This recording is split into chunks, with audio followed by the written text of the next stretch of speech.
एक बड़े से महलनुमा मकान के लंबे चौड़े लान में कुर्सी पर वे अकेली बैठी थी। शाम को विदा देती रात्रि बाहें पसारने लगी थी। चारों ओर का नीरव सन्नाटा एक रहस्यमयी खामोशी में तब्दील हो जा रहा था, पर बाहर के सन्नाटे और एकांत से अलग उनके मन में भारी कोलाहल था। कई आवाज़ें एक दूसरे को पछाड़ती हुई आपस में मिलजुल गई थी। माथे पर चुचुहा आए पसीनों की बूंदों को आंचल से पोंछकर वो कुछ सहज हुई तो उठकर चहलकदमी करने लगी। अपने विशाल बंगले की ओर उनकी दृष्टि गई तो एक विद्रूप सी मुस्कान अधरों पर खेल उठी। इतना बड़ा बंगला सुख के सारे साधनों और अकूत धन वैभव से परिपूर्ण होकर भी क्या कभी उनके लिए घर बन पाया? मकान को घर में बदलने की भीतरी ख्वाहिशें लिए वो खुद मकान में पड़ी निर्जीव वस्तुओं में कब शामिल हो गई पता ही नहीं चला। अपरिमित वैभव होते हुए भी उन जैसा दरिद्र दुनिया में और कौन होगा।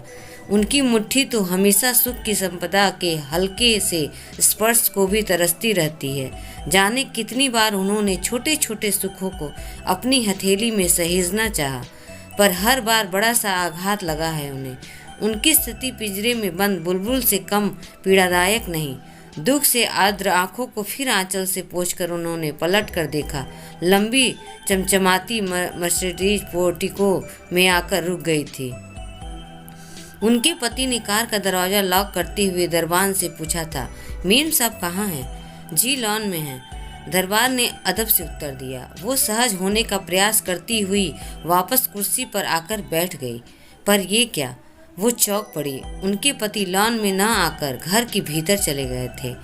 एक ठंडी सांस लेकर वो टेबल पर पैर फैलाकर कुर्सी पर अधलेटी सी हो गई। अभी कुछ देर पहले ही उनका फैमिली डॉक्टर उनके हाथ जांच रिपोर्ट थमाकर कह गया था, मैं आपको किसी भ्रम में नहीं रखना चाहता सरिता जी, आपका ब्रेस्ट कैंसर दूसरे स्टेज में पहुंच चुका है। आपको अस्पताल में जल्द से जल्द भर्ती हो जाना चाहिए। आपने इलाज में बहुत देर कर दी। अगर समय पर इलाज हो गया होता तो सच कितना भी कड़वा हो, डॉक्टर एक शांति का सृजन तो कर ही जाता है। मन का ऊहापोह शांत हो जाता है, एक बोझ सा उतर जाता है मन से। उन्होंने धीमी सी मुस्कुराहट के साथ कहा था। डॉक्टर के जाने के बाद वे जड़ की भांति निश्चेष्ट सी बैठी रह गई थी। मन का दर्द आंखों में उतर आया था। कितना मुश्किल होता है हृदयगत पीड़ा को दबाकर जबरन मुस्कुराना। वो जानती थी जीवन भर यूं ही तो मुस्कुराती आई थी वो। अपने से दोगुने उम्र के व्यक्ति को अपना जीवन साथी बनाना उनकी मजबूरी थी। पर भारी दहेज के भार से बाल बाल बचे पिता का खुशी से दमकता चेहरा देखकर एक अनजानी सी मुस्कुराहट उनके थरथराते अंधरों का स्पर्श कर गई थी। पिता की उम्र वाले पति का प्रथम स्पर्श उनकी ओढ़ी हुई मुस्कान में समाकर उन्हें किस कदर सिहरा गया था। क्या वो आज तक वो क्षण भूल पाई है? मेरी बिटिया के भाग खुल गए। जो राजा वीरेंद्र प्रताप सिंह जी के पोते के साथ इसका विवाह हुआ। पिता की गरीबी जब खुशी बनकर छलकती तो एक मार्मिक मुस्कान सरिता को अपने आगोश में ले लेती थी। अपनी प्रथम संतान की पहली आहट अपने भीतर महसूस करके वो ठीक से खुश भी नहीं हो पाई थी कि उन्हें अपनी सास और पति के राजशाही फरमान के आगे सर झुकाना पड़ा। गर्भ की जांच हुई। कन्या भ्रूण जो ठीक से सांस भी नहीं ले पाया था, गर्भपात के जरिए दुनिया से ही मिटा दिया गया। असीम पीड़ा को मन में समेटे वो मुस्कुराती रही। आखिर खानदान की इज्जत का सवाल था। जमींदार परिवार की बहू, पहली और इकलौती बहू, बेटा जनना उनका फर्ज था। बेटा ना हुआ तो भला वंश कैसे चलेगा? 2 बार गर्भपात की असहनीय और अकथनीय पीड़ा को झेला है उन्होंने। अपनी अजन्मी कन्याओं का हृदय विदारक रुदन वो आज भी कानों में पिघल शीशे सा उतरता महसूस करती है। कभी कभी वो सोचती उनसे ज़्यादा सुखी और संतुष्ट तो उनकी नौकरानी कमली है। समाज के तथाकथित उच्च वर्ग की निगाहों में कौंती हो हेय दृष्टि की झेलती गरीब निम्न तबके स्त्री कमली क्या इसी वंश चलाने का भय नहीं खाता? एक दिन मुस्कुराते हुए उन्होंने उससे पूछ ही लिया था, क्यों रे, तेरी तो 2 बेटियां हैं, क्या तेरे परिवार वाले एक बेटे की आस नहीं करते? बहू रानी, गरीब के लिए क्या बेटा और क्या बेटी, जितने बच्चे हों उतने जोड़ी हाथ कमाने वाले हो जाते हैं। बेटा होता तो बाहर से कमा कर लाता, बेटियां हैं तो इन्हें आसपास के घरों में काम पर लगा दूंगी, पर बेटा ना हुआ तो तेरा वंश कैसे चलेगा? उन्होंने मुस्कुरा के पीछे दर्द छिपाकर पूछा। गरीबों का केवल पेट होता है बहुरानी, वंश बेटा ये सब बड़े लोगों के चोचले हैं। कमली ने निर्विकार भाव से कहा और पोछा लगाने लगी। वो हतप्रभ रह गई। ये क्या कह डाला कमली ने? एक अजीब सी मुस्कान होठों पर लिए वो सोच रही थी। बिल्कुल ठीक कहती है कमली। वंश, खानदान, ये शब्द मन में गहरे तक उतरे गर्व और राजमत का प्रतीक है। कभी कभी सत्य उस नस्तर की तरह होता है जो मन में किसी सोच के रूप में उभरे फोड़े का मवाद बाहर बहाकर असीम शांति का सर्जक बन जाता है। जब उन्हें पता बेटा हुआ था तो परिवार वालों के गर्वोन्नत चेहरे पर झलकती खुशी देख वो भी एक फीकी हंसी हंस दी थी, पर मन में वेदना का ज्वार भाटा उमड़ रहा था। 5 वर्षों में ही वो 3 पुत्रों की माँ बन गई थी। 3 चिराग हमारे खानदान में। ससुर का ये वाक्य उन्हें तीर सा दंग दस देता था। आत्मा छलनी को जाती थी उनकी। मन करता चीख कर पूछे, समाओं को बुझाने वाले लोगों को चिराग के रोशन होने पर खुश होने का क्या अधिकार है? पर आंसुओं से अवरुद्ध कंठ और अंधेरों पर मुस्कान लिए वो मौन खड़ी रह जाती, मानो भीतर ही भीतर एक बार फिर मृत्युल्य यंत्रणा भोग लेती। जब हृदयगत पीड़ा को शब्दों में ढालना बेहद दुस्तक हो जाता तो वेदना का तीव्र प्रभाव हृदय के भीतर एक आँच का सृजन करता, ऐसी आँच का जो व्यक्ति का सर्वस्व जला डालती है। आत्म स्वाभिमान पर लगी चोट इस आँच को और सुलगा देती है। कुछ होते हुए भी कुछ नहीं है उनके पास, बस एक चीज़ है, बड़े खानदान की बहू होने का तमगा, जिसे वो ना तो फेंक सकती है न ही लाख छिपाने पर भी छिपा सकती है। कहीं अकेली आ जा नहीं सकती, किसी से खुलकर हंस बोल नहीं सकती। हर जगह खानदान अड़े आ जाता है। सर्वाधिक दुख तो उन्हें इस बात पर था कि उनके बेटे भी खानदानी परंपरा को जीवंत बनाने में पूर्ण सक्रिय थे। दिन ढले घर आना, सुरापान क्लब, जुआ, बात बात में दिखावा, बाय मम्मा हमें देर हो जाएगी, सुबह सुबह भी वेद वाक्य सुनना उनकी नियति बन चुकी है। और पति तो बस रिश्तों की खाना पूर्ति करते हैं। उन्हें लगता जैसे उनकी सारी संवेदनाएं मर चुकी हैं। उस वक्त अपने विशाल ड्राइंग रूम की कीमती शोकेस से सजी गुड़िया उनकी बिल्कुल अपना प्रतिरूप लगती। चाबी भरते ही मुस्कुराती हुई नृत्य करती गुड़िया मानो जीवंत हो उठती, और चाबी खत्म होते ही स्पंदनहीन। वे भी तो खानदान के शोपीस में सजी एक चाबी वाली गुड़िया है जो किसी न किसी के एक इशारे की चाबी उन्हें हंसने, रोने, बोलने, चलने, सोचने और संवरने को यंत्रवत मजबूर कर देती है। गुड़िया और अपने बीच बस एक अंतर महसूस करती है, वो धड़कनों का। पर कभी कभी ये फर्क भी उन्हें मिटता नजर आता है जब उनका स्वाभिमान आहत होता है। वे बहुत देर से लॉन में अकेली बैठी थी।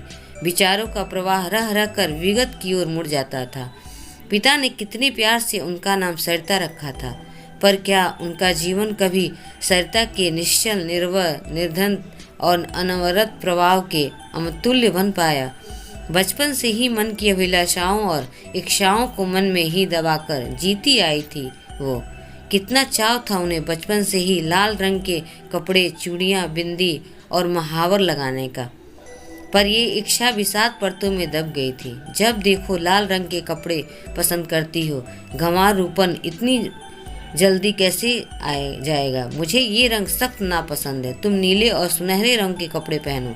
ऊंची सोसाइटी में उठती बैठती हो, रंग और क्वालिटी पहचानना सीखो। मुझे क्या पसंद है और क्या नापसंद जल्दी जान जाओ तो आपके लिए अच्छा होगा। और मेरी पसंद नापसंद, ये प्रश्न आंसुओं के अविरल प्रभाव में बह गया था। परंपरा, खानदान, पति की इच्छा, पिता की इच्छा, सारी चीज़ें उन्हें चाबी की समान दिखती थी। ऐसी चाबी जो उनके स्पंदहीन वजूद में कंपन पैदा कर उनके अस्तित्व को किसी दूसरे की मुट्ठी में कैद कर जाती थी। सरिता जी, अभी तक आप यहीं बैठी हैं? मैंने बताया था ना 8 बजे हमें कला भवन पहुंचना है। पति का भारी स्वर सुनकर उनकी तंद्रता भंग हुई। वो यंत्रवंत उठी और तैयार होकर कार में पति की बगल में बैठ गई। कार गंतव्य की ओर बढ़ती जा रही थी और वो भी फिर से विचारों के तूफान में फंसती चली जा रही थी। एक बार भी नहीं पूछा कि रिपोर्ट आई या नहीं। सब कुछ याद रहता है पर मैं नहीं। एक प्रश्न हथौड़े की तरह मन में टकराया था। क्या मेरी बीमारी के बारे में सुनकर पति और बच्चों के व्यवहार में बदलाव आएगा? मस्तिष्क ने कहा शायद, पर दिल ने कहा बिल्कुल नहीं। छठी इंद्री ने कहा मुखौटे पहनने हुए लोगों को सत्य और यथार्थ परखता दिखती है क्या? कार झटके से कला भवन के गेट पर रुकी तो उनकी तंद्रता भंग हुई। 15 अगस्त की पूर्व संध्या पर आयोजित कार्यक्रम बेहद मनोरंजक था। सारे लोग कार्यक्रम में डूबे से गए थे। तभी उद्घोषक ने घोषणा की, अब आप लोगों के सामने राजकीय अंध विद्यालय की छात्रा दीपा स्वचित्र कविता सुनाने आ रही है। जन्म से ही अंधी होने पर भी दीपा में जीवन से जूझने का जज्बा कायम है। अनेक मुश्किलें झेलकर भी इसने अपनी पढ़ाई जारी रखी। दीपा हाई स्कूल की होनहार छात्रा है। कृपया जोरदार तालियों के साथ इस बच्ची का हौसला बढ़ाएं। ईश्वर ने यदि दीपा को आंखें दी होती तो ये लड़की न जाने किन आयामों को छू लेती। दीपा का मासूम चेहरा और उसकी भाव विभोर कर देने वाली कविता ने सबके मन को छू लिया था और सरिता उन्हें तो लगा जैसे दीपा के स्वर ने उनकी आत्मा को स्पर्श कर लिया हो। कविता की अंतिम पंक्तियां रह कर उनके कानों में गूंज रही थी। महसूस तो हर चीज को किया करती हूँ, लेकिन आंखें अगर होती तो क्या बात होती। घर पहुँचते पहुँचते 11 बज गए थे। बच्चे अब तक नहीं आए थे। नौकर ने खाना टेबल पर लगा दिया था। खाना खाते हुए अचानक उनके पति को जैसे कुछ याद आया। उन्होंने पूछा, रिपोर्ट मिल गई? सब ठीक है ना? कुछ भी ठीक नहीं। आज तक क्या ठीक हुआ है मेरी जिंदगी में? मुझे ब्रेस्ट कैंसर है, वो भी 2nd स्टेज में। वो एक सांस में कह गई थी। क्या उनके पति के हाथ में रखा चम्मच कांप उठा। इस कंपन से उन्हें न जाने कैसी खुशी अनुभूति हुई। उनके पति कहते जा रहे थे, सरिता जी आप बिल्कुल चिंता मत कीजिए, मैं बड़े से बड़े डॉक्टरों को दिखाऊंगा, बड़े अस्पताल में ले जाऊंगा, पानी की तरह रुपया बहा दूंगा। पर उन्होंने जैसे कुछ सुना ही नहीं। वो तो पति के स्वरों में छिपी थरथराहट को, दुख को महसूस कर आह्लादित हो रही थी। चलो मेरी आसंत्र मृत्यु का भय तो है इन्हें। फिर शुरू हुई जीवन में जूझने की यंत्रणामयी प्रक्रिया। महंगे से महंगा इलाज होने पर भी उनकी दशा बिगड़ती जा रही थी। मृत्यु को बहुत निकट जानकर उन्होंने अस्पताल में रहने से इनकार कर दिया है। मैं अपने घर में अपनों के बीच अंतिम सांस लेना चाहती हूँ। कुछ दिनों से उनके बाल बुरी तरह झड़ने लगे थे। सांस रह रह कर उखड़ जाती। कई बार सांस लेने में इतनी तकलीफ होती कि आंखों के आगे गहरा अंधकार छा जाता। एक सुबह वो चुपचाप बिस्तर पर लेटी थी। नर्स तुरंत दवा खिलाकर और कई इंजेक्शन लगाकर गई थी। उनके मन में झंझावात सा उठा था। पूरा जीवन व्यर्थ ही गुजार दिया, पर मृत्यु को व्यर्थ नहीं जाने दूंगी। मेरे मन में कई दिनों से जो विचार बार बार उमड़ रहा है, उसे धरातल पर उतारने का वक्त आ गया है। अब मैं वही करूंगी जो मैंने सोचा है। रात में उन्होंने अपने पति से कहा, कल वकील साहब को बुला लीजिए, मुझे अपनी वसीयत बनवानी है। वसीयत?